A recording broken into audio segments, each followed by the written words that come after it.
نحمده ونصلي على رسوله الكريم أما بعد فأعوذ بالله من الشيطان الرجيم بسم الله الرحمن الرحيم وقولوا للناس حسنا صدق الله العلي العظيم.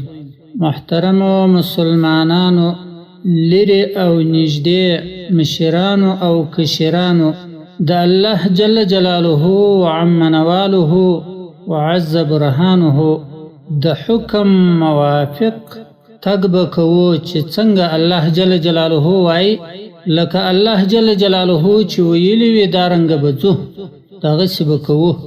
یو محترم ورور دا پښتنه کړی ده یو اړ ویلی دی بیا یو ویلی دی چې زموږ د بیبیګانو پر سر باندې غنم د بنې په سبب باندې نینې سوي دي او زموږ د بیبیګانو د بنې په سبب دونه نفرت زموږ د بیبیګانو د بنې سره غلی دی چې پر وله باندې د ولې پر درخته باندې غیږ ګرځولې ده دا درخت اور اخستی دی.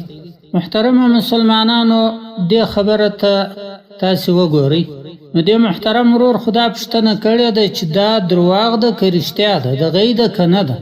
محترم تی راسی د اوس دنیا لره راسی د اوس زمانه اهل لره راسی چې ودې ته وګورو یو داسې دیندار یا بېدینه ښځه به چا نه لیدلې چې د هغه پر سر باندې غنم نینې کېده په سبب د دې چې پر دې باندې بند سوې ده خاوند یې بله ښځه کړې ده. یو داسې دینداره یا بېدینه ښځه به چا نه لیدلې چې د خپل پړونی یې اور اخیستی وي په سبب د دې چې د دې خاوند پر دې بله ښځه کړې ده. نو بیا د نبی علیه السلام بیبیګانې یا حضرت فاطمه رضی الله تعالی عنها یا بیبیګانې رضی الله تعالی عنهن د دیو سره بیا څنګه دا مناسب وي چې پر سر یې غنم نینې کېدل او یا دې پر درخت غیږ ګرځوله اور یې اخیستی درخت د دې بیبیګانو سره بیا دا خبره څنګه مناسب ده چې هغه امهات المؤمنین دي نو د دیو سره بیا څنګه دا مناسب ده چې دا خبره پسې وسي. په دې اوس زمانه کې په دې اوس پر فتن ماحول کې د خدای حکمونه خلق دونی پرکوي چې خپل ځان د الله جل جلاله د پاره قرباني کوي په خپل ځان پوری بم تړي اور پوری تړي پر کافرانو باندې پټاوي ځان دا د الله جل جلاله د پاره کوي.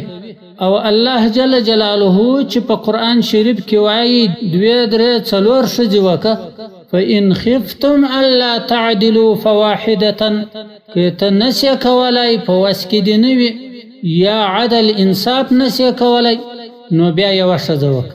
دا د قرآن حکم د الله جل جلاله حکم دی دا په قرآن کې آیات دی.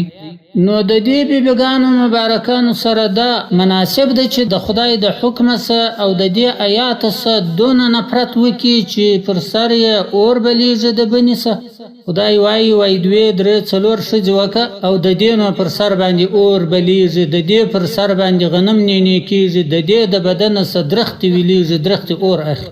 دا مناسب دی د بیبیګانو د نامه سره د هغه چا بیبیګانې د هغه چا ښځې چې پر هغه باندې موږ کلمه وایو لا اله الا الله محمد رسول الله د دې محمد علیه السلام بیبیګانې دونه نفرت لري د خدای د حکم څخه چې د الله جل جلاله حکم نه پره کوي نه شي برداشتولی نه شي پره کولی پر سر باندې غنم د دې خشمو د دې خوابدۍ په خاطر باندې نینې کېږي. دا مناسب ده په دا بیبیګانو پورې دا خبره تړل. د یو مؤمن مسلمان بې عزتي کول دا ته بولې که نه بولې چې د یو داسې مؤمن بې عزتي وکړي یو څوک لکه حضرت فاطمه رضی الله تعالی عنها او نورې بیبیګانې د نبی علیه السلام د دې بې عزتي دا نه بولې. یو سود کول 1 روپۍ د سود چې سود وکړي دونه ګناه لري چې د 18 واره زنا سره برابر. دا په تفسیر مظهری کې راغلی ده دا خبره دا په مشکات شریف کې راغلی دی دا حدیث دا خبره چې اوس مو وکړه اوس نو د دې سود دونه ګناه ده چې د سودخورو نسونه ګیډې به لکه کوټې په آخرت کې دونه وي، دا به د لړمانو د مارانو به دا ډکې وي. وګورئ په دې خبره باندې معارف القرآن وګورئ. په معارف القرآن کې څه لیکلي دي د سود په بحث، د ربا په بحث کې څه لیکلي دي؟ داسې لیکلي دي لکه زه چې درته وایم. ان اربا الربا، هغه ډیر سود چې دی، هغه غټ سود د سودو چې دی، هغه و یو مسلمان ته ضرر رسول دی، د یو مسلمان بی عزتی کول. دا په مشکات شریف کې راغلی دی، دا په معارف القرآن کې دغه حدیث راغلی دی.